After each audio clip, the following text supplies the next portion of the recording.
Right.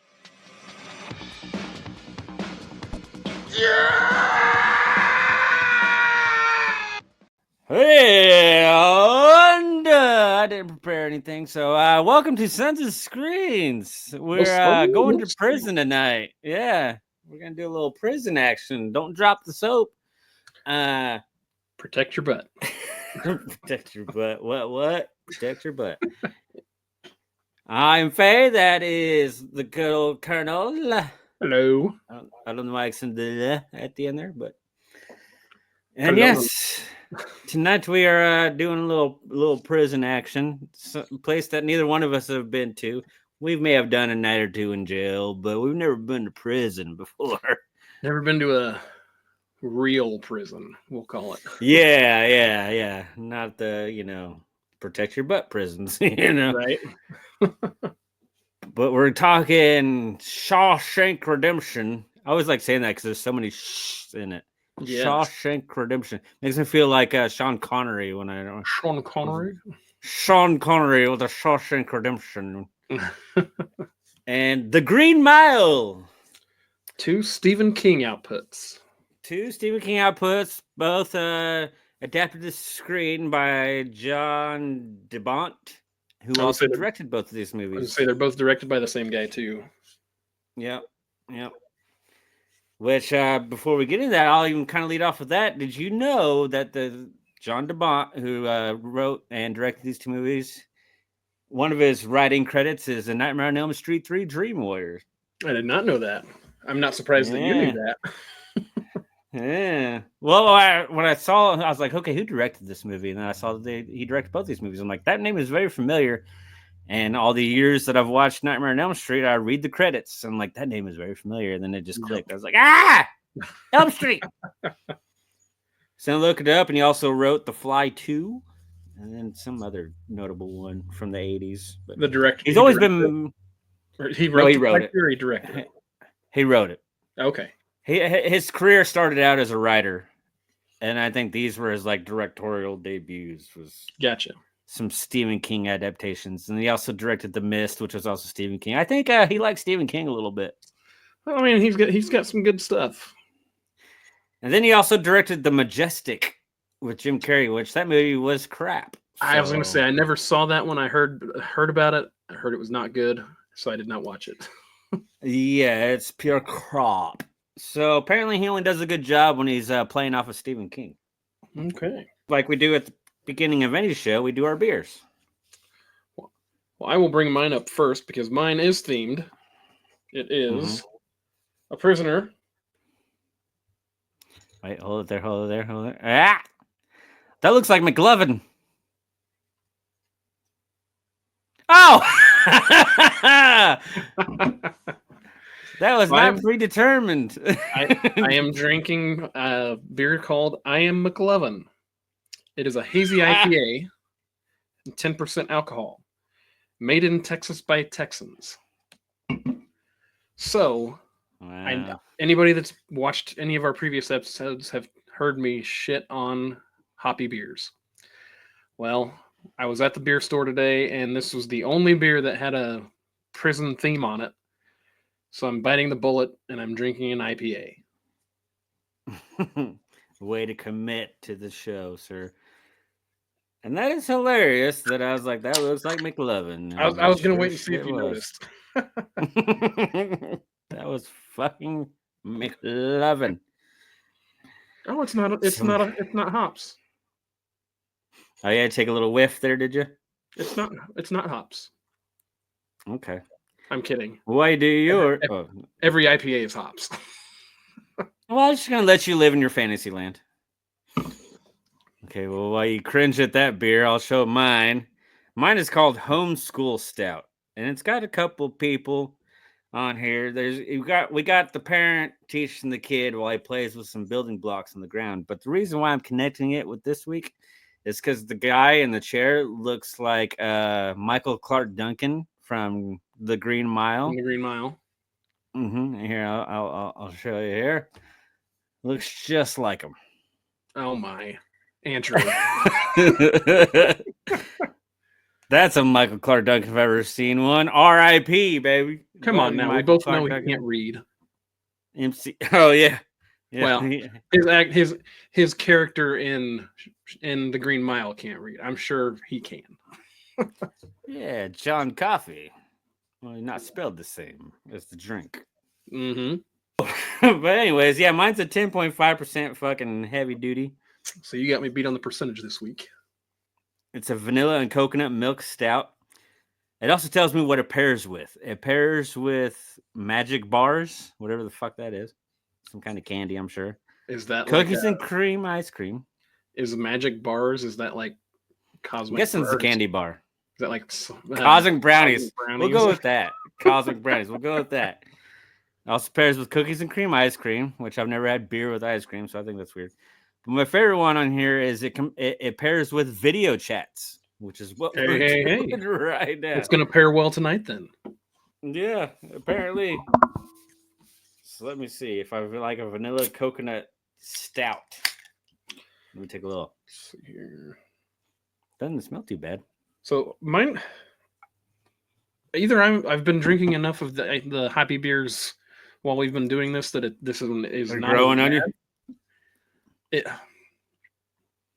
It's still obviously hoppy, but it's got a flavor to it that I can't place. Oh, wow! Good, huh? That initial taste. This is gonna be one where I'm gonna have to drink it down a little bit to really give it an honest opinion. So I'm gonna channel my inner Andrew from last week and say I'm glad you don't like that beer. I don't know. It's very bipolar. I'm like, that's good. No, that's not good. No, that is good. No, that's not good.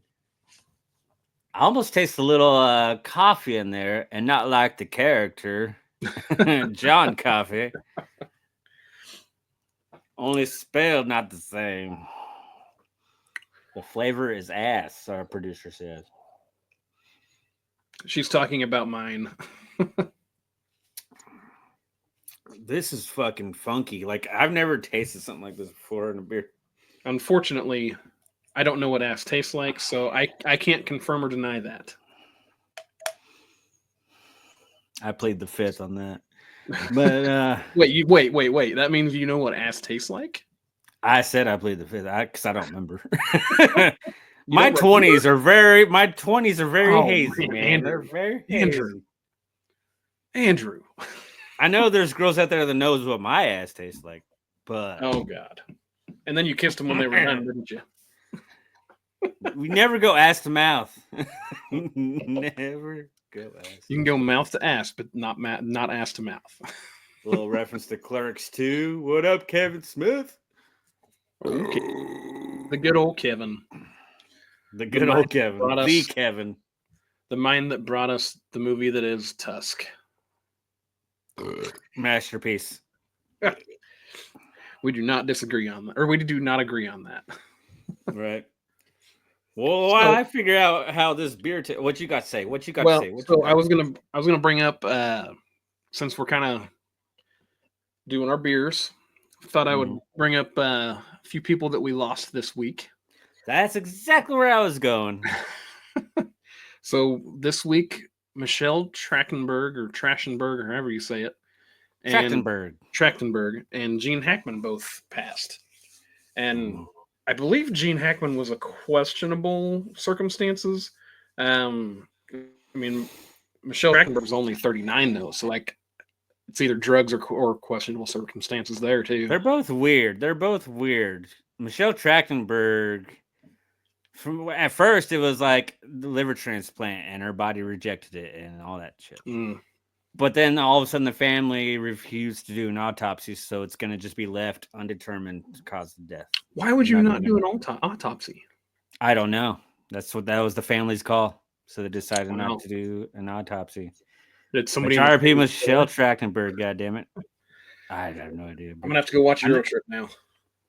I know, right?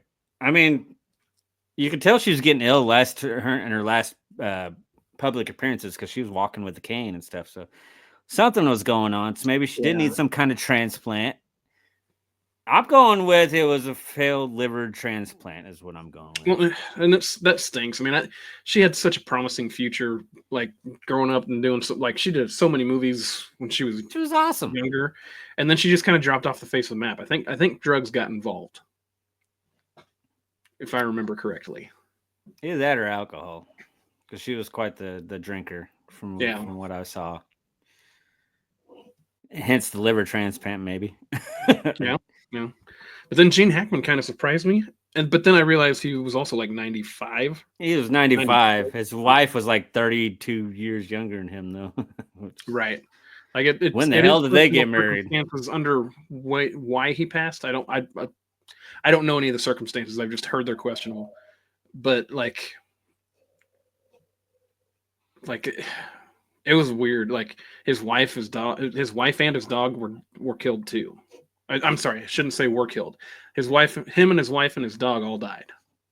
Yeah, they were all found dead. But then the media is trying to blow it up into like there's some suspicious activity. I'm like, I don't know. It could have been as simple as something like carbon monoxide poisoning Right. or It could have just been a gas leak or something. right. But the And media, she they gotta try and get clickbait and make stories out of stories that probably aren't really stories. ain't that some shit though. Gene Hackman, 95 years old. So it was 1930. So he Mhm. lived. He went from the Great Depression all the way through He lived through the great. coronavirus and I was gonna, everything in between. right. He lived through And the then he Great didn't die from Depression. natural causes. Right. He lived through the Great Depression and COVID, and And all the bullshit in between. And he didn't mhm. die of natural causes. It was either carbon monoxide or one of any of these suspicious activities. But who's gonna try to kill 95-year-old Gene fucking Hackman and his wife and his dog? Like, come on, See, come that's on, media. yeah. It don't make sense to me. It doesn't. I think it's just one of those fluke things, like some kind of poisonous thing that happens in households all the All of time. them. It's just it happens to non-celebrities, so people just exit out Yeah. because they found another dog alive in the house. Well, that dog is strong. How about that? It's a fighter. I'm sure that here in about 5 years or so, we're going to get a movie about probably a horror movie that there was a possession that happened, and Right. But Michelle Trachtenberg, that also kind of fucked with me because me and her were literally the same age. I was 2 months older than her. So anytime I see, like, when I saw that, and anytime I see the year 1985 and a death mhm. thing, I'm like, that just makes me realize how young these people are. I'm like, God damn, I'm that age, and I'm just now finally maybe figuring out life somewhat. Like, I'm just getting started. Well, Hell, and you just had a fucking baby. You're the I same did. age. And he's doing wonderful. I love the kid to death. He's growing like a weed. He's growing too fast. Yeah, but I mean, I know, and he looks more and more like you every fucking time I see him. so I Like, don't have it ready, but maybe with approval from my wife, I might show a picture of me on my first birthday and a side by side of him, because like there is no denying that he is my son. of Like Colonel and Baby Colonel. he literally looks exactly like me. Right. But you're 1 year old pick. You're wearing a wig, man. I swear. No, I wasn't. That was so. I'm pretty sure that my mom would not let my dad give me a haircut because she liked my curls. And then as soon as I got a haircut, apparently shortly after that, the curls never came back. Which I mean, today I'm not disappointed by that. Right. I don't need to be a Corey. Right. All right. I think I've had enough of this beer to give my rating. Okay. Oh, so I'll go first. Okay. Michael Clark Duncan, who doesn't know how to read the movie we're talking tonight. I don't know where I'm going with that. It sounded like I had something that I had to say with that, but I don't know what I was going with that. Well, But you referred back to what I said earlier.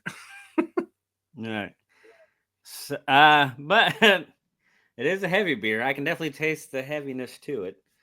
It's a stout. It's not horrible. It's definitely Mr. Mingo still holds the record of being a piece of shit. I'll give this. I'll go at a 2. I'll give it a 2. A 2. Okay. Yeah, I almost So gave it a halfway mark, but I don't know if I want to drink another one of these or not. so I'm not quite done with mine. I still cannot place the flavor that I'm getting. But as far as IPAs go, like I could drink more than one of these. Oh, So really? yes. You found So an IPA that you can actually drink more than one of. right. So I'm gonna give this one a 3. Nice. 3 out of 5. Nice. Well, it's already time to pay some bills. I Okay. gotta pay. Stay seated. Let me go. Come here and stay seated. Let me go. Let me tell you something. You are not going to do that. So this week was your week to pick. This sir. was my week to pick, and I was able to pick, surprisingly, but was able to pick 2 movies you have never seen. No, Mr. Self-proclaimed cinephile here. I've not seen these 2 movies that are beloved by many. So I was actually very excited for this week, even though both of them together equal like almost 6 hours of fucking Yeah. footage for 2 That is movies. They very want a true. trilogy. It's usually a trilogy link. So it wasn't quite the length of a trilogy. I mean, because I guess if you figure hour and a half movies, you're looking at 4.5 hours. So I guess it would be the trilogy. Let's say it's a horror trilogy for sure. It's a horror Yeah. quadrilogy. Okay, fair enough. But So- no, that's no problem though. That's not a complaint at all. So the movie that I would like to review first is The Green Mile. Okay. So Before we get started, I want to ask you because I gave these 2 movies, since this is the first watch for me on both of them. mhm. I gave I gave them different ratings. Can you guess which one has the higher rating? I'm gonna guess The Shawshank has a higher rating. Can you guess Shawshank has a higher rating? Okay. So we'll find Guess out you'll if I'm right or find wrong. Guess we'll find out. I was just very curious about that. I was like, let's see if what he guesses. I mean, All right, so we're gonna do The Green Mile first. so honestly, I think you could do either one. So The Green Mile. Before I get into the synopsis of it, The Green Mile was nominated for 4 Oscars. Did not win any because Yeah, I saw American that, and that Beauty. kind of pissed me off a little bit. American Beauty won the Oscar. Oh, I didn't look and see why. Okay, so that was the year of American Beauty, huh? But The Green Mile was a much better movie than American Beauty. I don't know if I agree or not. We'll find out. Well, and we'll find out about that. But huge cast list. I mean, you got Tom Hanks, America's Dad, Tom Hanks. right? But like, and you got Bonnie Hunt, you got James Crowell, whatever, however you say his last name, Sam Rockwell. See, I pulled a U with Bonnie Hunt. And I'm like, how do I know this girl? How do I know? How do I know? I'm like, Jumanji. Okay. Yes, yes. I didn't know Sam Rockwell was in this movie at all. When I saw him, I'm like, oh yeah, here we go, baby. I love me some Sam Rockwell. Oh, and some of his quotes. Oh my God. Oh, I know, right? One of his quotes. Well, we'll get to his quotes here in a minute. I'll go ahead and do the synopsis on The Green Mile. Okay.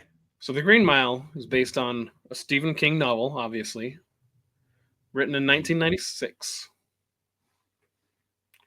Stars Tom Hanks as a death row corrections officer during the U.S. Great Depression. And they would end up witnessing some supernatural events that occur after an enigmatic inmate, Michael Clark Duncan, is brought to his facility.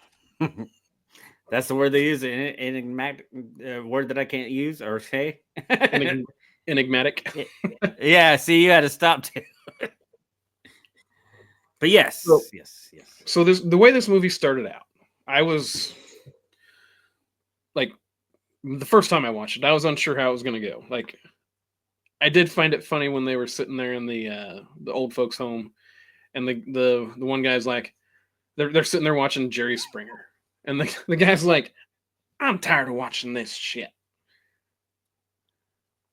Bunch of inbred white trash. All they ever do is all they ever talk about is fucking.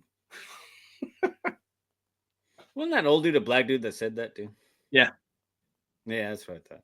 Yeah. Okay. I That makes sense. Bunch of inbred. Okay. Yeah. Okay. Okay. I he feel like starts Joe looking through Pesci the right now TV from Lethal channels and Weapon. looks Okay. trying to find something, and there ain't nothing on. Them watching Jerry Springer told me that this movie came out in 1999 because that's when Jerry Springer was at its fucking peak. So, like, I'm sorry, I did forget to provide the year of release. Oh yeah, 1999 is when this movie came out. Did I hear a niner in there? You talking through a walkie-talkie. Anyways, yeah, we're not gonna sit here and quote other movies like we do every fucking week. Okay, fair enough. okay. Even though you sound like Joe Pesci from Lethal Weapon, just like I did earlier. Okay. Shit. So, one thing that I thought, the first thing that popped into my mind when I was rewatching this, when Tom Hanks is sitting there struggling to pee because he's got a bladder infection. Mm-hmm. Unlike A League of Their Own, Tom Hanks struggles to pee in this movie. Wasn't expecting this fucking crossover action here. Yeah. But now I see why. He struggles to pee in one movie, can pee just fine in the other. You know. But he did finally get to have his long pee. Mm-hmm. Thanks to John Coffey. John Coffey. Like the drink, but not spelled the same. Yeah. Huh? I know I almost went Sling Blade on there. God damn it. You have fucked up my impression, sir. I'm sorry. We're delving down into a rabbit hole. Like I said, we've been doing a good job of not doing. So let's bring it back to the movie. So you shouldn't pee like that. You did the boy. Okay. So this movie, I haven't read the book. I know it's kind of surprising because I do read a lot of books, but I never read this book. Not surprising that I haven't. It's not surprising that you. This movie's 3 hours long. I'm definitely not reading the fucking book. Oh, I'm sure the book is huge, but like the book itself, the movie itself. Going into the first time I watched it, I wasn't really sure what to expect. I'd heard it was a good movie, and going like it. At the time of the first time I watched it, I was not huge into slow burns. This is the movie. When did you first watch it? When it was fresh in theaters, or no? It was probably 2005, 2005 or so. So like the DVD, I bought the DVD even after the DVD had come out. Like I bought the DVD on sale in your college days. Yeah. So literally, the first time I watched it, I was not really into slow burns. I was still hardcore action movie at the time. This movie kind of made me like slow burns. Okay. So there was a lot of good one-liners in this movie. Like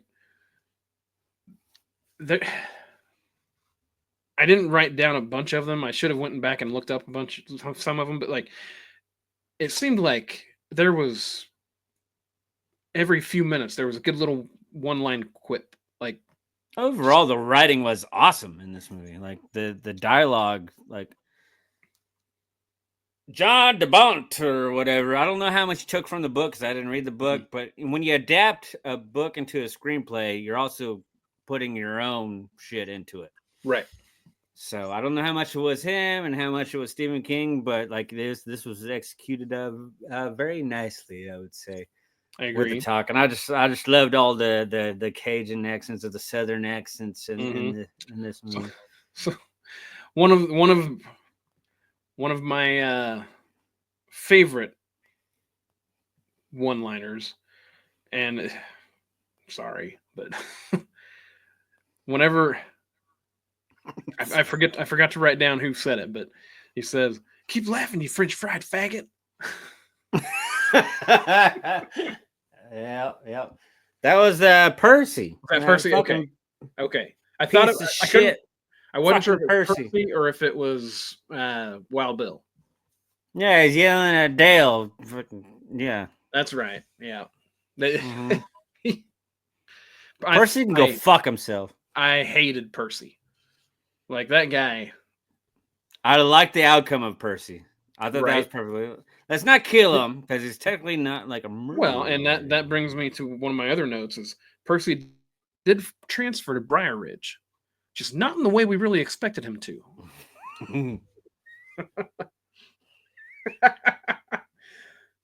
Shouldn't have I almost said did that. a spectate because I didn't realize that Briar Ridge is an institute, huh?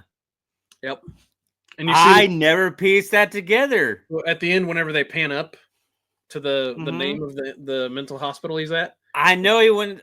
It's Briar Ridge. Oh my god! I did not notice that. I was busy cheering. I'm like, yeah, put his ass in the fucking padded room, you stupid son of a bitch. How dare you step on Mr. Jingles, you cocksucker? Oh, I hated him. So Mr. Jingles was one of my favorite characters in the movie. Right. Like him being the circus mouse, and then I forget the guy who tamed him or whatever, but I forget his name. Dale, yeah. Dale for short. It is like a weird French name, but Dale for short. Right. So like he ends up taming this. So for those that haven't seen the movie, the mouse, like this mouse comes out, and it like I almost feel like the movie was more focused on the mouse than it was on the the rest of stuff going on. But like this mouse comes out plus hours though. Like I'm glad that mouse was a big focal point because the mouse is kind of almost like the uplifting comic relief. Yeah. That's what I liked about it. And like they go to the what is it? Not segregation. It's the what is that padded room? The hole. We'll call it the hole. We'll just call it the hole. Yeah. It's a padded room that they put you in a straitjacket and throw you in there when you're acting. Yeah, most prisons call it the hole. You're going to the hole. You get to spend time in there. So like when the mouse first shows up, then it's Tom Hanks and then like the main three officers that everybody likes. And they see it and comes out and they toss it a little bit of cracker and it just runs back into the hole. And then one of the guys is like, yeah, it's just in that padded room, just chewing up all the padding and making itself a nice little home. So I go, all right, let's go get it out of there. So they open the door and its room is full of stuff. You can tell that it was like a storage unit for him. Right. So they finally get everything pulled out. The rat's nowhere to be found. And they're like, there's no way a mouse can outsmart 3 grown-ass men. But then that was foreshadowing because then they set that up for Percy's pussy ass to fucking go in there. And I told that story so I could tell this story. Oh, my bad. No. I was ready to go into the Percy part because when Percy's sitting there, the one officer's like, Percy, we've already done that. And Tom Hanks turns to him and is like, yeah, he gives me a look. Because nobody in the movie even likes Percy. He's just a little brat kid that got the job there because of his aunt's a senator or something. Yeah, he keeps threatening like, I know people, and that's why I work here. Oh, fuck Percy. He's the second worst character in this movie. And then he just wanted to be out front, and when he doesn't wet the sponge, that pissed me off. I know. Every single time I watch this movie, when he doesn't wet the sponge, I'm like, how does nobody see that? Like they literally could have seen that. If they were doing their job, they would have seen that he didn't wet the sponge. See, to play off of that and to also go into another character I want to talk about, like there's 2 massive pieces of shit in this movie. You have Percy, who's a moral piece of shit. He's just like he knows people and he's just escaping through life and weaseling his way through some shit and pulling some shit like that with the dry sponge and all that stuff. And then we have Sam Rockwell's character. Are we going to talk about your doppelganger next? I am not Sam Rockwell if you're going to say that. We kind of like you and him. Whenever my wife and I were watching this, she was like, and whenever Sam Rockwell first came on, she was like, "Is that Andrew?" Oh man, I thought it was kind of funny. I don't think I've ever made you speechless before. What the fuck? I'm just gonna pretend like that was a comparison to Sam Rockwell and not his character in this movie. Sam Rockwell is awesome. His character in this movie is a monster. He is. Like an absolute piece of shit monster. He is. He's an absolute awful person. Which okay, this will help me feel better. Because since Sam Rockwell is a huge, because in my opinion, Sam Rockwell, yeah, he's a huge fucking piece of shit monster, and I didn't see that twist coming with Sam Rockwell, by the way, in this movie. But like with Percy, with Sam Rockwell actually being the killer. Oh, just him being in the cast at all. Like I didn't see his character being the killer of the two little girls. Oh, okay. Yep. Never mind. Yep, I'm with you.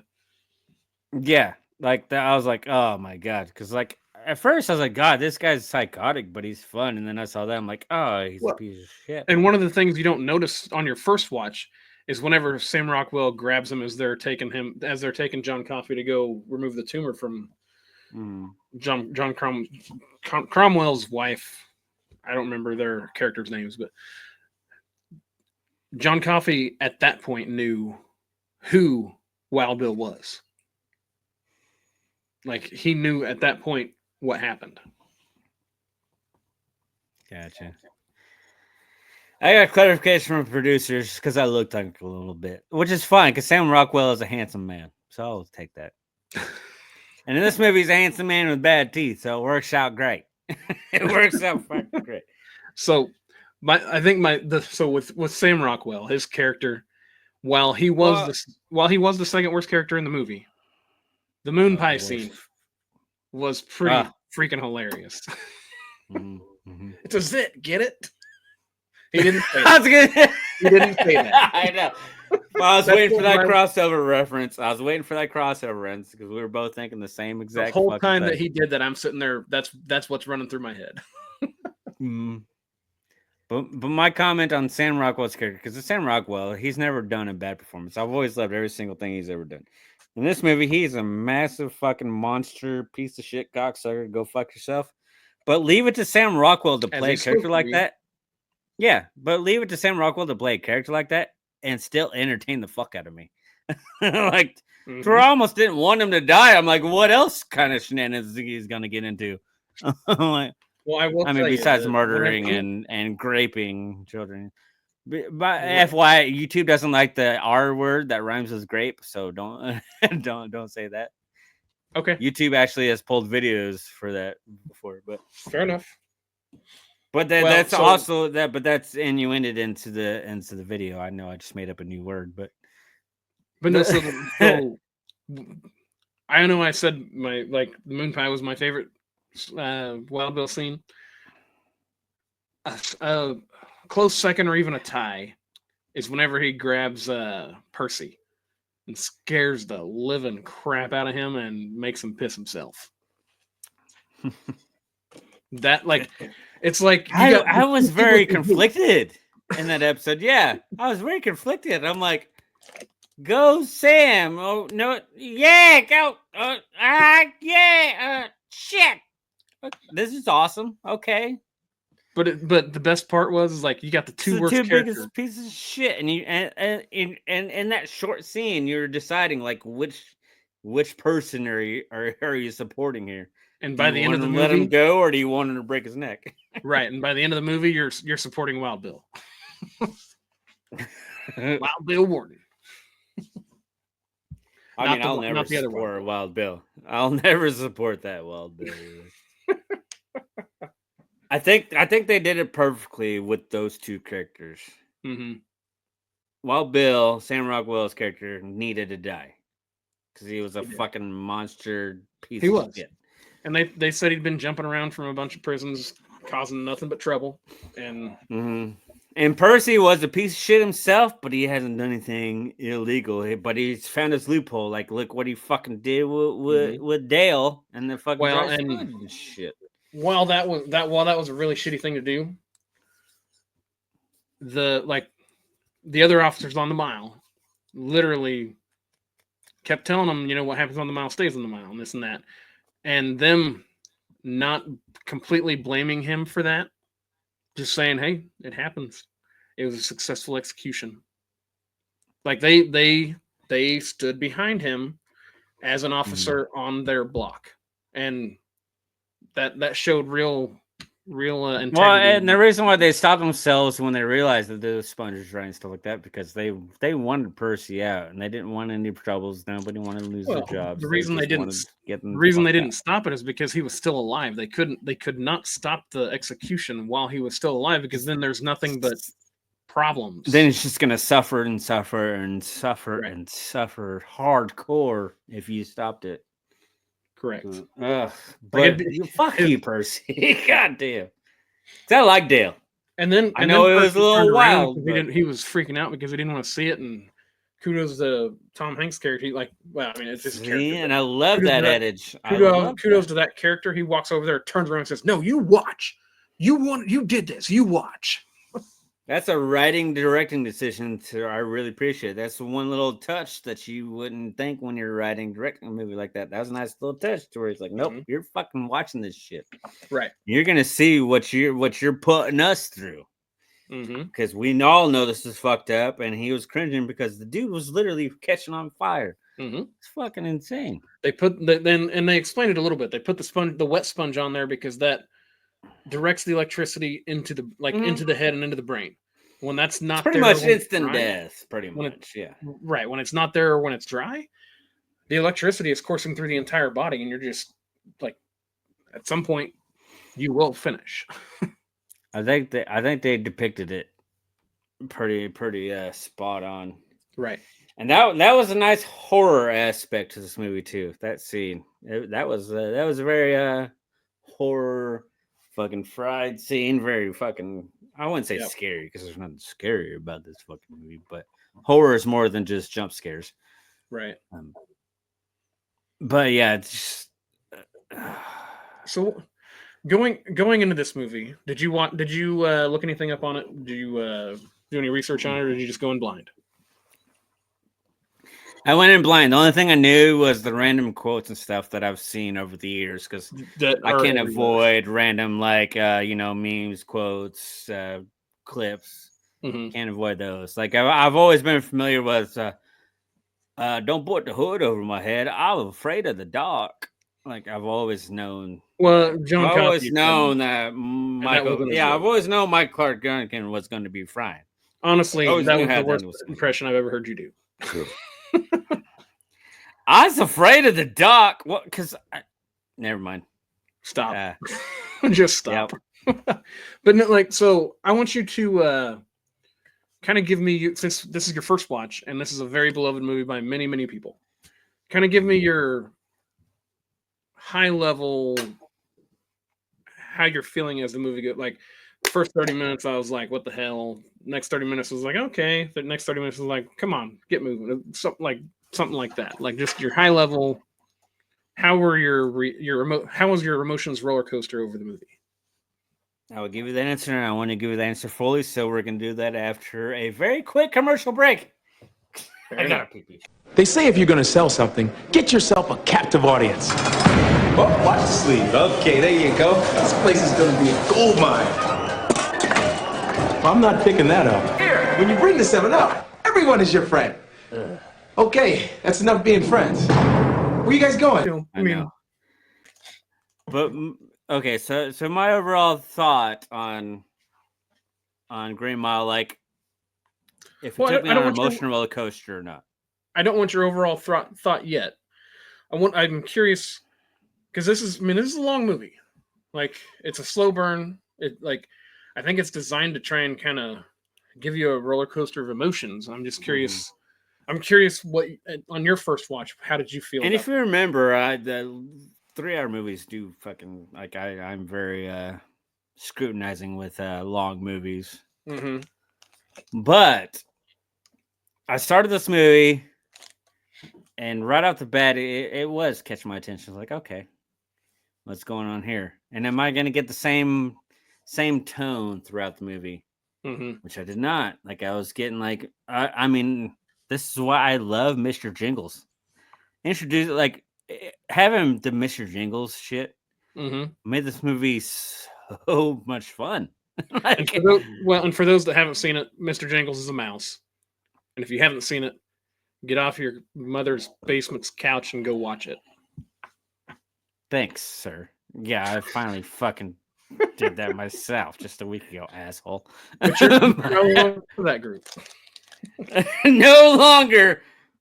So the rest of you losers on your mother's couch, go watch this fucking movie. But no, Mr. Jingles was a very nice touch. Yep. That could have easily been something they cut out to shorten the movie, the whole Mr. Jingles routine, and we just saw Dale, but we'd had no emotional attachment to Dale either throughout this. Right. Because when we first meet him, he's just a fucking psychopath. Yep. And then we start kind of falling for Dale because of his attachment with this mouse. Mm-hmm. And that was cool. And I mean, right away we learned that Tom Hanks, America's dad, love you, Tom Hanks. He has a pissing problem, Right? but that's a foreshadowing for something. So I was like, I knew this is foreshadowing something. Before I went into this, I mean, this movie's been out for years, obviously, and I haven't seen it. I didn't know that there was any supernatural elements at all in this movie. Yeah. I thought it was just straight up Great Depression prison movie. And on my first watch, I didn't either. Yeah, and then I saw Michael Clark Duncan do some of his healing shit with the fucking what is coming out of his mouth? Those are flies. Moths? They're flies. Yeah. So it's like getting rid of the shit. Right. Like he heals somebody, then he's shitting out the flies to get rid of the shit. Balls. I'm real tired. And I'm real tired, balls. God damn, Mike Clark Duncan was amazing in this movie. He deserved an Oscar for this movie. And okay, and that's a good segue before I continue on to how I felt about this movie. Did you know originally Shaquille O'Neal was offered the role, but he turned it down? I'm glad he didn't get it. I love Shaquille O'Neal. I know. He is not an actor. I was like, thank God. Because from what the rating I'm going to give it here in a little bit, if Shaq would have done it, it would have got like a 2. Because I know Shaq would not have done it. We wouldn't be reviewing this movie right now if they would have casted Shaq. It wouldn't have the longevity that it has if Shaq was in it. It'd be something that we'd all be making fun of these days. Like, you remember that movie where Shaq was in? And yeah, exactly. No, not Thank Shazam. you, Shaq. Kazam. Yeah, Kazam. Shazam was the Sinbad movie that people think didn't exist. And it was also a new movie that was a DC superhero. But anyway, so continue. But yeah, thank you very much, Shaq, for turning that down. You did a world of favor. But I mean, yeah, this movie kind of just like I couldn't tell what direction it was because this movie was very grounded in reality. It really was. It felt very real the whole time. I just felt like I was watching a period piece and I was learning some shit. Right, and they kept on. I thought it was really interesting how they would, whether it was staged or not, like they would send the person that they're getting ready to execute out, and then they would do their practices. And the only Stephen King supernatural shit that you got was with Michael Clark Duncan. And he wasn't in this movie a whole fucking lot. He wasn't a huge part of it. It's a 3-hour fucking movie, so like there was like 2 hours of it that didn't involve Michael Clark Duncan. Right, and what kind of when it's evolved, they remind him like, oh, this is a movie. This is a supernatural sci-fi horror, not action, but comedy, drama, suspense. Right, and what kind of movie covers a lot of genres. What kind of always? Sorry, I forgot what I was going to say. Continue. I'll have it again in a minute. I was relying on you to continue because I don't know where my tangent was going on. But I mean, Well, thank you, Michael Clark Duncan. Like this was Michael Yes, Clark Duncan's best he best was performance in his career. R.I.P. Sir. he This was has a been an R.I.P. heavy episode, but he was a perfect choice for that character, for that role. yes, yes. I want to pay Shaq $20 as a thank you for not accepting that role because we wouldn't So have had this good movie. so the character John Coffey, did he not Mhm. remind you of hold on, I have his name written down here somewhere. Of the Um, most friendliest, biggest teddy bears that I've met in my life, yeah, he just absolutely. reminded me of every single one of them. Because I've met a lot of those to where they're So big and he scary, reminded me but of Bob Sapp from The Longest Yard with Adam Sandler. it Will you broke teach in me to my perform? nose. You broke in my nose. Will you I teach me to love little perform? Michael. He reminded me so much of that, but like this was a much more serious movie than that was. I was gonna say this is much more serious, but no, but that's the constant reminder. Like no matter how big they are, and this was in the 19. This is during the Great Depression, to where Right. blacks were free, but they were You still This movie gives undermined. a really, I feel like a really good insight to some of the struggles that the black people went through during that time period. Because I guarantee you, he did not get a real trial. He did not get a No, like when they found him with the girls. He was like, I wish I could take it back, but nobody knows that like he was trying to take the death from them so he could spit out the flies. and I wish he Like, could have worded it differently, but he's right. very illiterate. He is Mhm. illiterate, so it's hard for him to express what he's trying to Right. say, what he's feeling. He's the Which, biggest teddy bear in the world that would never hurt a fly. And the other thing is what the officers come to think of as a gift that John Coffey has. I guarantee you that John Coffey feels it's a curse. And that's why he's happy to go to the execution chair because he's ready to not have to I deal was to with say what he he has was to deal with. offered to be released. Like they were offering him to fucking run Right. away. Like Like they Tom were Hanks and them, they yeah, weren't allowed to say he was not guilty, but they right. were willing to set him free. I was waiting for that too. I was like, please tell me that these people realize that he's a good guy and they're going to try to set him free. But Oh, he's and like, nah, whenever boss. Nah, boss. and the execution scene, you realize that they all understand that he is not guilty, but there is nothing they can do. Mm-hmm. Like they're all crying because they know that he's not guilty. Oh, But they can't yeah. do anything. Excuse scene. That one guy that really wasn't even predominant fucking part in this movie, but he's fucking balling while he's Yeah, locking up John Coffey. yeah. I was like, oh, you son of a bitch. Are you talking about the guy that locks the head, or Yeah, just what's his name? But he's very pale faced. I don't remember if he's the one that locks the hell, but he was locking oh, him up, and he's the other big Tom guy. Hanks is telling him before you stand up, wipe away your face. Wipe away your face Okay, before you well, stand up. it was the other guy. I can't remember his name, but like he was the other guy, The big brute younger guy. the big guy. Yeah, Yeah, they call him Brood or Bruce or Brood. It's something with a B. yeah. So the guy that was doing the head, like the older guy, was also The in older the guy. review. Mm-hmm. Oh, so yeah, this is also William Sadler double feature too. Yes, He's it in is. both of these There was movies. two actors that were in both movies. Yep. Oh, so when Abby and I were watching it, she asked the question of why are they called Green Mile? And we had a lot of discussion around it, but I say in the first 5 minutes. well, I did look it up. It's the color of the floor is why it's the Green Mile. It's the mile Mhm. because Death Row is I think considered That's the mile. literally in the dialogue in the first 5-10 minutes of the movie. Okay, well apparently we both missed that.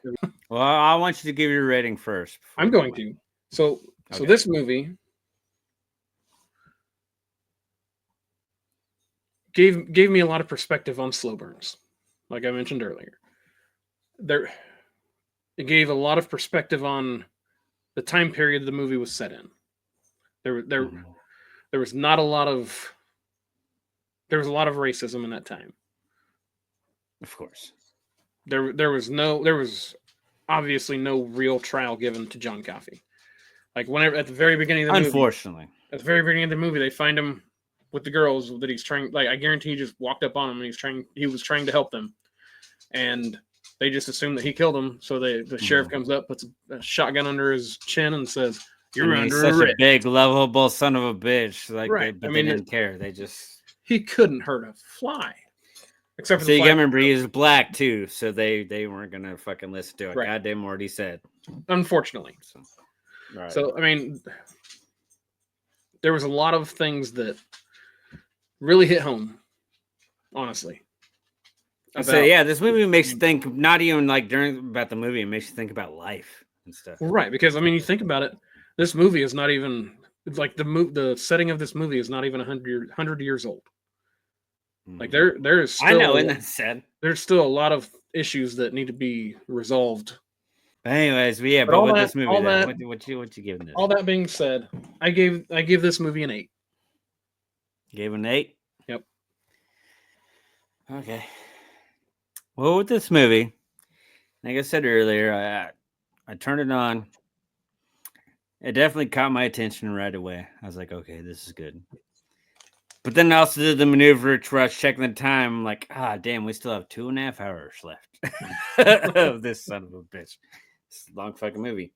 I've never given a perfect score to the perfect score, like the longest movie that I've ever given a perfect score to is Terminator 2, which I love. That's about a 2 hour and 15-minute movie. Yep.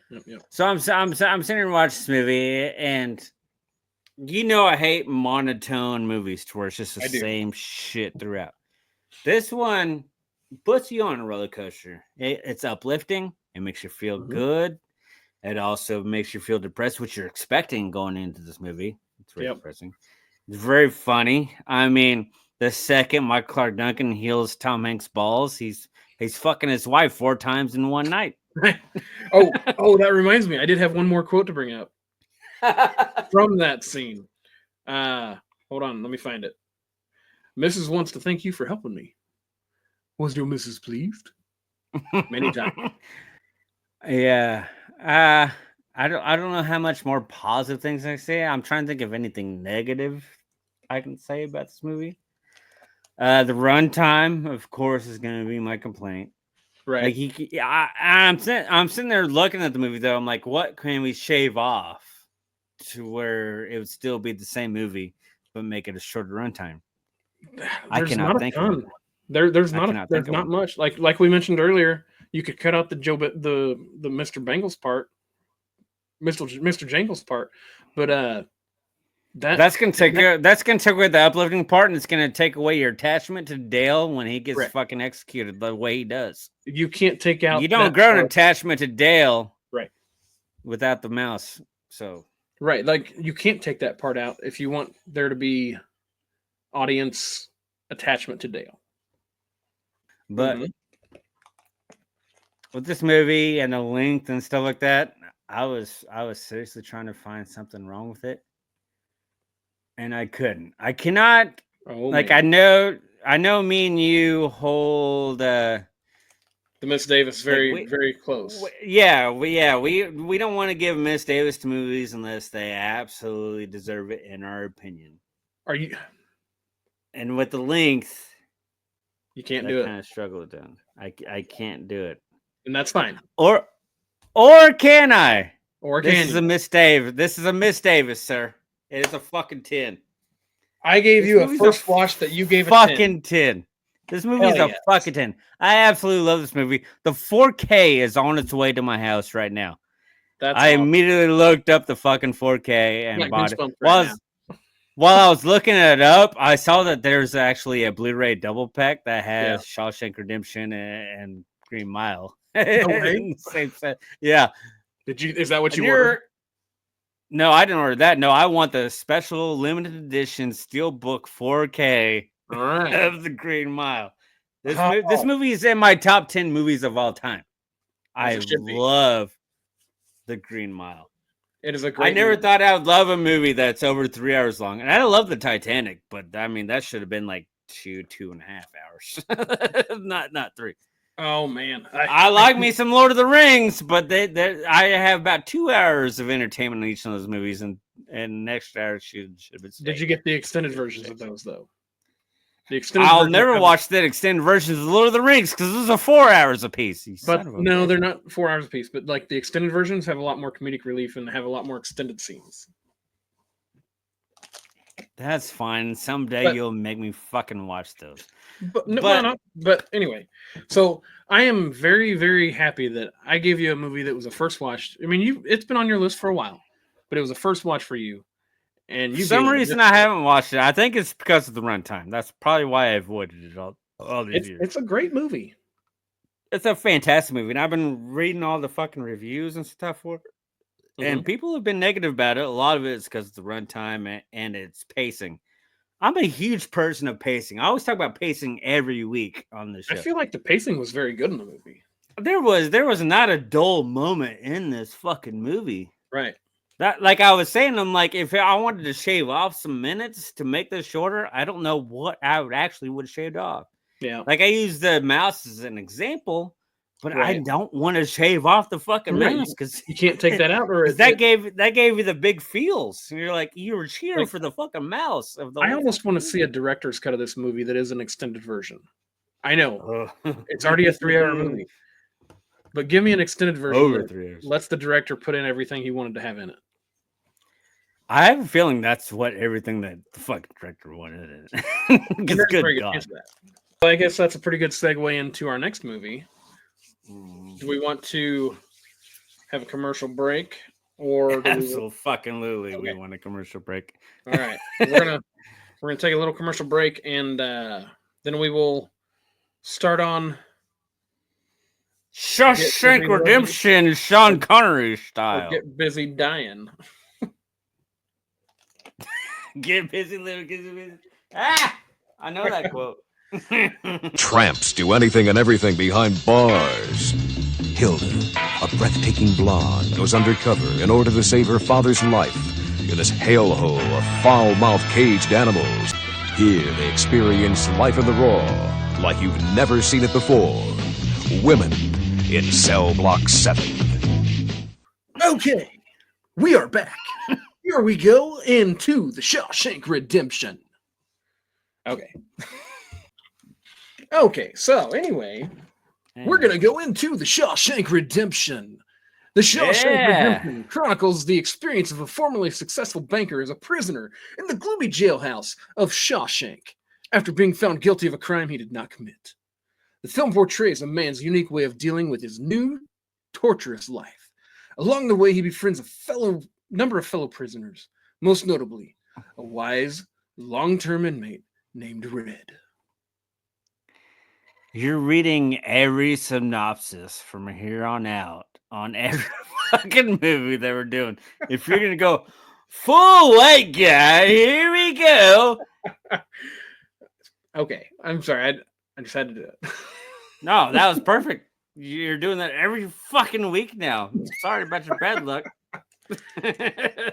Well, I Man, mean, whose episode it is? I'm starting to get into my groove here, so Hey, it took the redneck voice out of you. You went straight just pure white. And this movie is about this guy that went in. Little do you know, he didn't know this was going to happen to him. Or did he? Waka waka. oh my, I'm gonna regret doing that. Probably Yep, not. You fucked up, sir. You fucked up, sir. It's all right. I mean, at the end of the day, it's all for fun, right? We're just trying to entertain the peeps. Yeah, and it's gonna be fun hearing you pull out your white guy voice every single week like it's a game show. That was unedited. I love it. So this movie Mhm. was nominated for 7 Oscars. However, it came out the same year as Forrest Gump, and also did not win a single Oscar. I say 1994 was a hell of a fucking year for movies. A hell of a fucking year for movies. It was. It was nominated for 35 other awards and won 21. But when it counts, Right, the Mr. Oscars is what Oscar really matters. himself. Yeah, Mr. Oscar himself. Did it not win any? It did not win any. I mean, they were in stiff competition that year. That was 94 was a tough year. Sorry, this movie came out in 94. And this movie was a box office flop. I think it's because it was called Shawshank Redemption and people didn't understand that fucking title. Like, how do you translate that? Like, Right. Well, and Shawshank Redemption. So I kind of fibbed a little bit last week. I said we're going to do Stephen King novels. This was actually a novella. It's still Stephen King related, and it's John DeBont, and it's prison. Right. So- And so Stephen King, so a novella, I had to look it up because I knew the question was going to come up. But a novella is somewhere between a short story and a novel. So a novel is like a full-blown multi-100-page book. A short story is like, a few pages. A novella is somewhere between those. It's still Stephen King. It's still John DeBont. I'm pretty sure I'm not saying his name right, but I'm pretty sure It's he's okay. French or something like that. But He's got a weird name. So this movie, but they're both prison movies. There's been also a DVD combo and a Blu-ray combo of these two movies together. So like, and I didn't you're even know pretty that. spot on the combination of movies. Yeah. I mean, without even trying, I put a good combo together. And So, you only put this together because you knew there were movies that I haven't seen before. but they were also Stephen King, which I mean, I know Worked you out love The great. Shining, so I You love- The Shining. I'll Don't- lick the don't you Shining's love it? balls all do day. you love it or not it? Yes. Okay. I love the 2017 It, the 1990 You love the new one. miniseries. The Tim Curry one was a Yeah. little rough. Because it was originally a miniseries, not a fucking Right. 4-hour movie. So, what I will tell you about the cast in this movie, it had a great cast, but outside of Morgan Freeman, you had a bunch of co-stars, never stars. Like Tim Robbins, I don't think did a whole lot else, and he was Andy. Who was the main guy in this movie? Would you say was it Morgan Freeman with his Andy Dufresne? Who did the narrating? It was Morgan, right? Morgan Freeman, the Yeah, voice so- of God. It was from the view of Morgan, but I think the movie was really about Andy Dufresne. So the movie was Hell, any it was movie from the that you view of have Red. Morgan Freeman narrating, you have a good movie. oh, Morgan absolutely. Freeman is known as a narrator because he has Absolutely. the voice of God, even when it involves Andy Dufresne.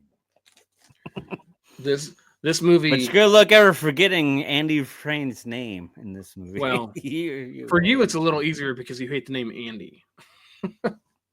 fair enough. Still, you turn this movie into a fucking drinking game every time they say Dufresne or Andy Dufresne or Andy. Which one do you think is worse? Child's Play or Shawshank? Since this one's damn near 3 hours, I would say It's only this 2.5. It's only 2.5. when it's exclusively Andy. Now, if we're adding Chucky into it, then the Chucky game is fucking harder. But if we're just Well, I doing get Andy. so just on the Andy side. The worst movie when it's just a single name is Lost Boys. Every time they say the word Michael, that's a Nightmare on Elm Street. That wasn't the question. Between Shawshank and Oh, Child's Play, which one do you think has Andy in it more times? Shawshank. Because his Because name. Morgan Freeman's always talk about Andy Dufresne. Andy Dufresne. But in Child's Play, there's you got scenes where they're like Andy, Andy, Andy. Yeah, it's And they say it like 5 times in a row. That's true. Maybe you're right, but still, Be a good little thing to look Like, up. Though.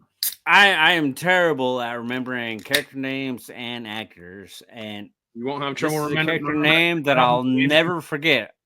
I already knew the name Andy Dufresne before I even watched this movie. Like, that's one of those things to where, like, Shawshank Redemption has been around for a long time. I've Yep. always known the name Andy Dufresne, and I know where it came from because that's how common that fucking name is. Somebody said Andy Dufresne, I'm like, oh, that's Shawshank Redemption. And they'll start talking about a scene from the movie. I'm like, pump the brakes. I haven't seen it. So, Right. and they Well, go, now you can't say that. oh, what? I'm like, no, I haven't seen it. I'm sorry. So the first time I saw this movie was again many years after it released. Was it still Which- college years? It was so this one released in '94. I want to say I watched Mm-hmm. this one shortly after I watched Green Mouth for the first time. So probably in the 2005 time frame. Yeah, you had a John DeBont phase there. No, I just had a prison movie phase. Like I knew they were both touted as good movies, and I want to say I The watched them within a TV, month. the of each TV other. show Oz was out around the same time. Did you ever watch that? I never watched Oz, the HBO series. Yeah, I love that show. That's such a good show. That was the only prison show that I was familiar with, besides like Ernest Goes to Jail and stuff like that. Oh, hold on. Do you like Ernest movies? Absolutely, dude. Absolutely. gonna The have best an one is Ernest Scared Stupid, but So my favorite two are Ernest Scared Stupid and Ernest Goes to Camp. mine too. Hey. Oh my god, I might be a snake because my jaw fucking dislocated. That is way too much mobility in my jaw there. Well, at least you don't have a lot Anyways. jaw. Anyways, so the first time I saw this movie, I started it because I was like, okay, this is a very well known, very, very well responded to movie. Started watching it. You know, I get like 45 minutes into the movie. I'm like, is this just going to be about a movie about some guy that goes to jail and gets not only fucked by the system, but fucked by the people in jail? So again with the long burn. This Correct. is another long burn to where you have to sit and watch the whole entire movie Right. to get satisfaction. Yeah. And I will say my favorite quote of this movie, which I've already said a couple times, is "Get busy living or get busy dying." Andy Dufresne, Matt Whiteside. I know. I saw what you did there. Michael Scott. But I've always heard that phrase too because of the show New Girl. Nick Miller goes, "Get busy doing or get busy dying." I was like, Yeah. that's creative. Turns out that was That was not stolen his from a movie. That was not his brainchild. Yeah, yeah. So, So- I'll like going into this, like this movie's been out for years, and it's Right. many people's like favorite movies and stuff It's like 94. that. It's been But out all for I knew, 31 years. yeah, and I only Well, knew We'll call it Andy 30 because Dufresne. we're just now into 2025, so I don't know if we can call it 31. I didn't look up when it actually released. It's 30 years, so we'll just call it 30 years. But the only thing that I knew was Andy Dufresne and that he actually escaped prison. So it wasn't a spoiler Right. of him escaping. I knew he escaped, but learning the process to it was new to me. Like Yeah. him escaping and all that stuff. So there was a lot of foreshadowing in this movie, I thought. A lot of foreshadowing. So like when the warden comes in to talk to Andy before he starts doing all their laundering, he comes in like he takes his Bible and he's like, "There's a lot of good stuff." Like this, like starts talking about how it's good about and this good to have the Bible and good to read it and whatnot. And he starts to leave. They close the thing and he hands the Bible back and he's like, "Hold on, I got it written down." It says, "Salvation lies within. Salvation lies within here." And little like that was foreshadowing that on your first watch you probably had no idea. But the Bible is where he Right. hid the rock pick. You know when he asked for that rock pick, Mm-hmm. and then I saw him put the Bible underneath his arm, like that's where the rock pick is. Like that. Oh, that- so you that- thought it was you already kind of caught on to the pick being in there. Yeah, because he had to hit it somewhere, and they even did a fucking little not a close up, but they showed him putting that Bible under his arm. I'm like, okay, that's where the rock. See, I didn't catch that. I did. Every once in a while, I'm a little smart. Sometimes in movies, a little bit. I never figured out Saul or anything like that, but I figured that. Oh, Saw had a twist nobody could see coming. I know when people say they saw that coming, I tell you, fuck off and go die because you didn't see that. That's a little brutal, but they're fucking liars if they saw that coming. Anyways, So I didn't write down a whole lot about this movie, like a whole lot of trivia or anything like that. Like there was just a lot like before Tim Robbins, it was other people that auditioned for it was Tom Cruise. Really? Yeah. I don't think I don't think it was up Tom Cruise's alley though. So like, I don't think he wouldn't have done great. You gotta remember, this is 1994. Trying to think of what Tom Cruise did in 94. Maybe Mission Impossible. No, that was 96. Oh, maybe I should do a little deeper dive in that. But I saw the people that auditioned for it and got canceled, and Tim Robbins got it. You know, like Shaq auditioning for Michael. Right, and Tim Robbins did it. I feel like Tim Robbins did a great job as Andy Dufresne. I don't know, like knowing it now, I don't know that there's anybody that I could think of that could have done that role better. But he really didn't. It should have kickstarted his acting. Depends on how they performed it. It depends on the performance. Just like people always argue because Michael Keaton was Batman, right? You know who they originally cast as Batman was Bill Murray. Right. And people go, that would have been awful. I'm like, no, if you think about it, if Bill Murray would have taken himself seriously, he probably would have been a decent Batman. Maybe. Bill Murray kills every role he's ever done. And him putting the cowl on, he might have been a good Batman. So, like, when people go, okay, well, thank God that, well, I mean, besides Shaq would have been an awful fucking John Coffey. Shaq would have been an awful John Coffey. We agree on that. But besides that, though, we're not sure if like Bill Murray would have been a good Batman or if Tom Cruise would have been a good Andy Dufresne. Andy Dufresne, who crawled through 500 yards of shit just to come out clean on the other side. I have that written down. Andy Dufresne, who did my taxes and cut my balls like a gentleman. So, like, I felt so Andy bad for him. Dufresne. Like, he maintained his innocence, and then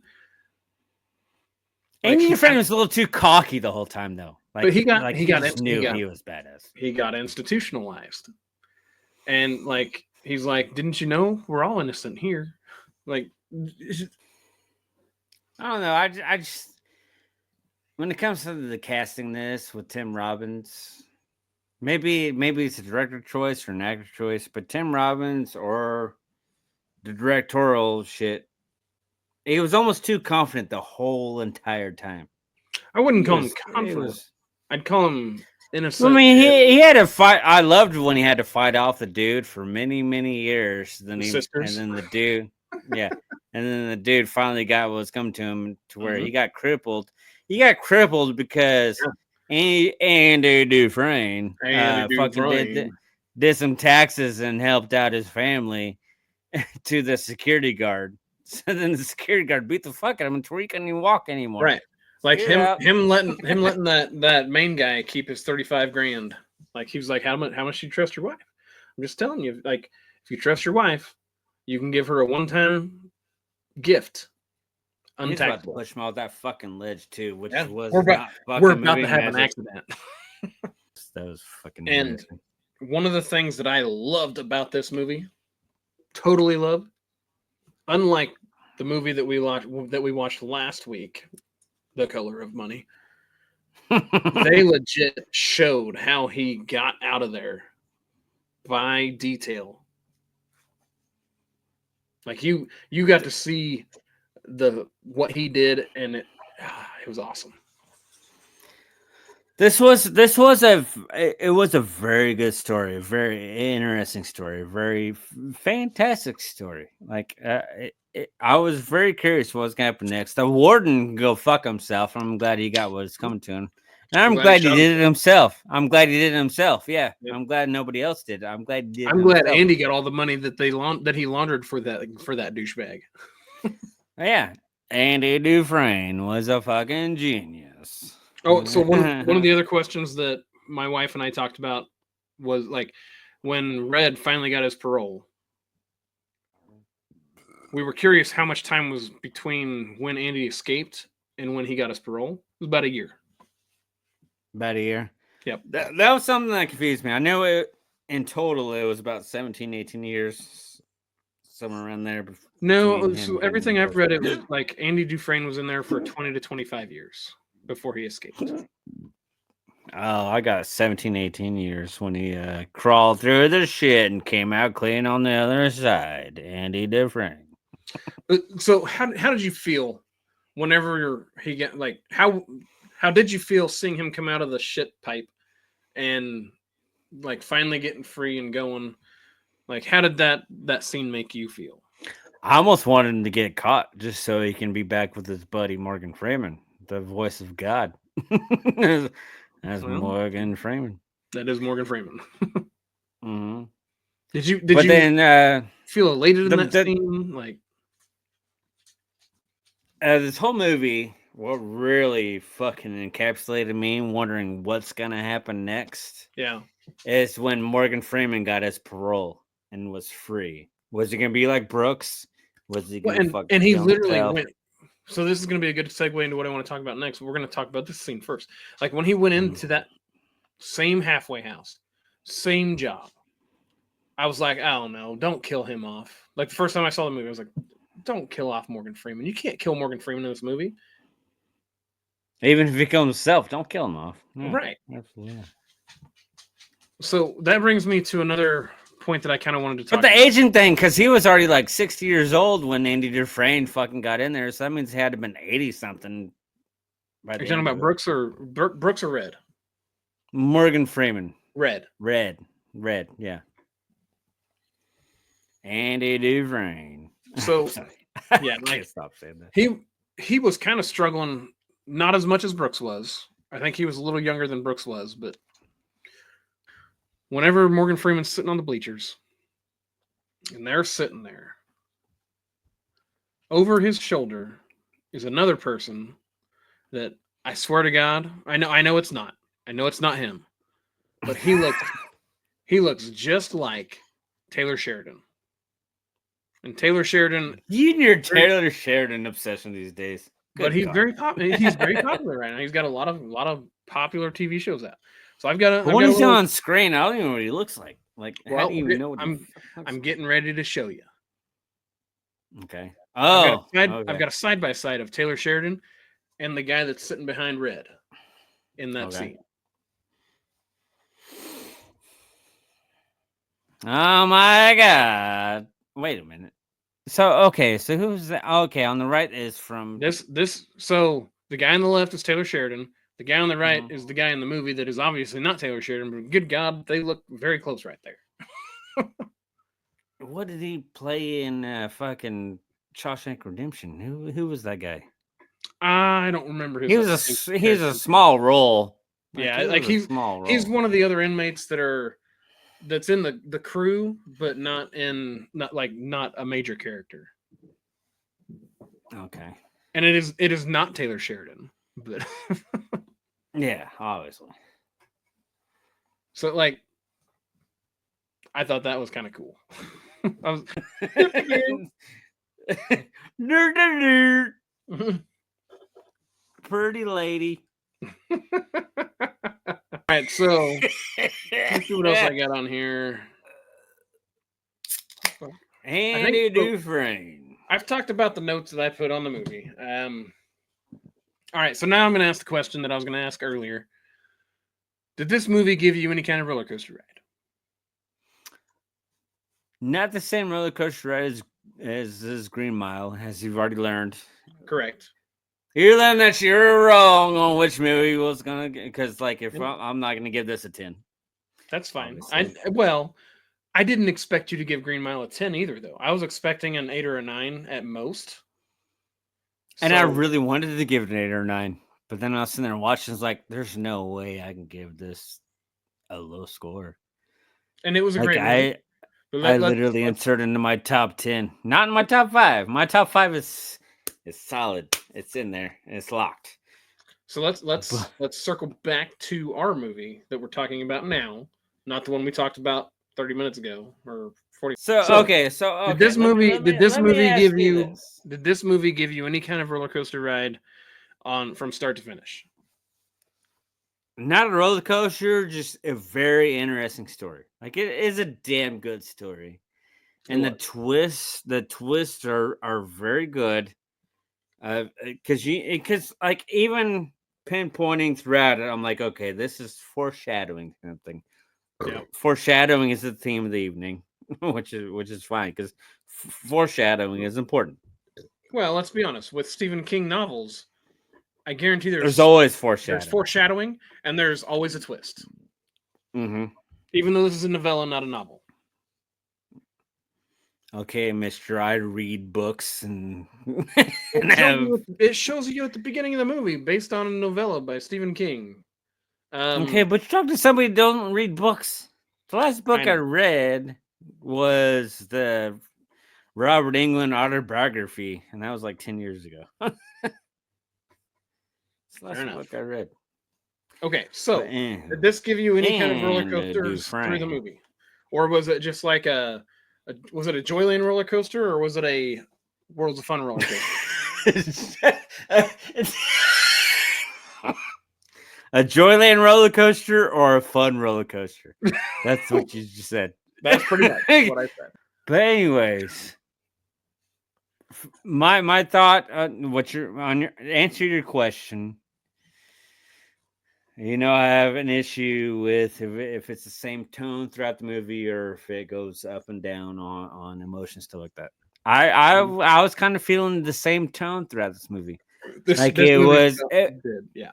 It definitely made you go like, well, what's gonna happen next? What's he gonna do? How's he gonna do Right. this? Like it's definitely a good story, but there was no comedy. There was no intensity. It was There was going some comedy. through. It depends on your type of humor. Right. But it just kind of flowed through, and its type of humor apparently wasn't my type of humor. It was just, I don't know. No, then there's nothing wrong with that. It was a very very good movie. Very good movie. I know many people that claim this to be like not even one of their favorite movies, but their favorite movie of all time. So I feel bad for my rating because, like, goddamn. I'm gonna have you give your rating first because I already have my rating written down. It's not gonna change. Okay. Well, my rating for this movie, very very good story. I was very entertained. I definitely want to play that Andy Dufresne drinking fucking game. Let's do it. Andy Dufresne and Morgan Freeman. I love Morgan Freeman more than anybody else in this movie. And I love William Sadler, who was in both movies, and he was also Death and Bill and Ted. Didn't know if you realized that or not. I did not. Yep. That's how I know William Sadler is because he's Death and Bill and Ted's Bogus Journey and Bill and Ted Make the Music or whatever that third one was. But oh yeah, the new one when they're old. Yeah. I still like that one. But with this one, like, I feel like I'm giving it a really low rating because I've even compared critic ratings to this and Green Mile, and the critics love this movie more than Green Mile, and I don't get it.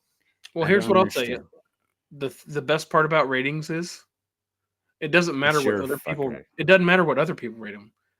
You get to rate it whatever you want because I know your rating is your rating. I'm just like, why?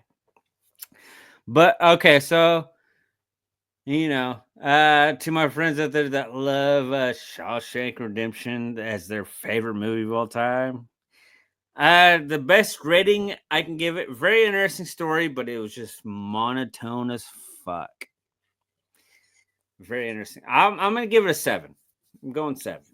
All right, fair enough. Giving this solid 7. By the way, we can't have a podcast anymore because if you only gave it a 7, I'm just kidding. I was trying to make a joke there and it wasn't coming out right, so I stopped it. No, I got you, but I was busy fisting the 7. Well,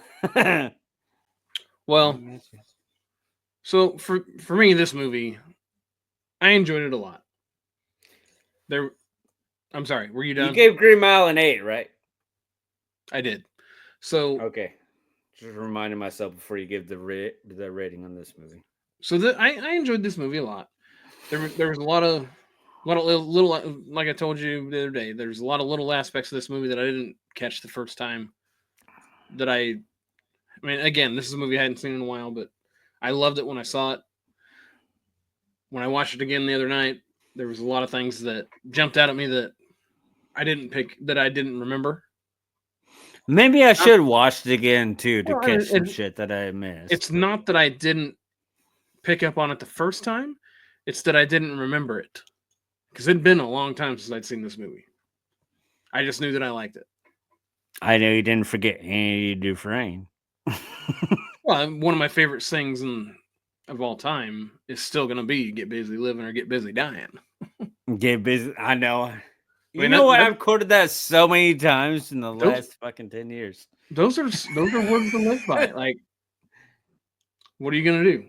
But I thought it was a Nick Miller original from the show New Girl. No, it is not. It is not at all.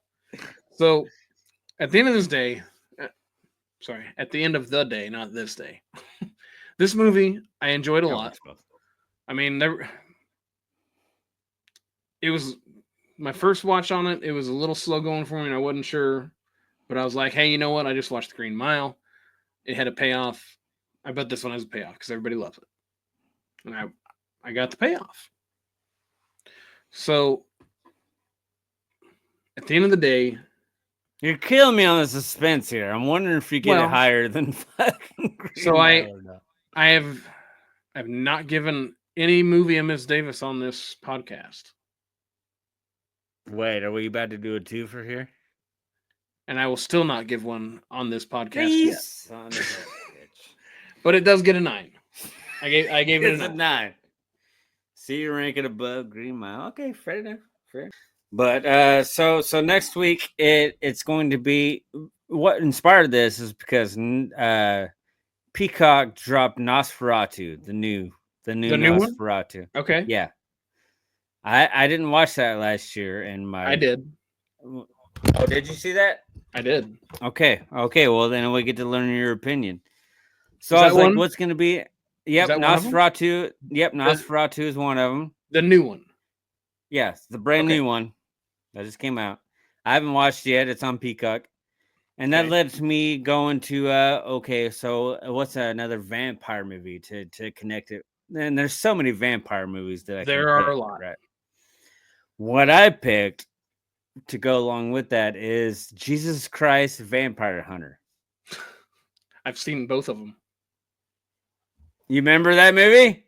I do. I've seen both of these movies.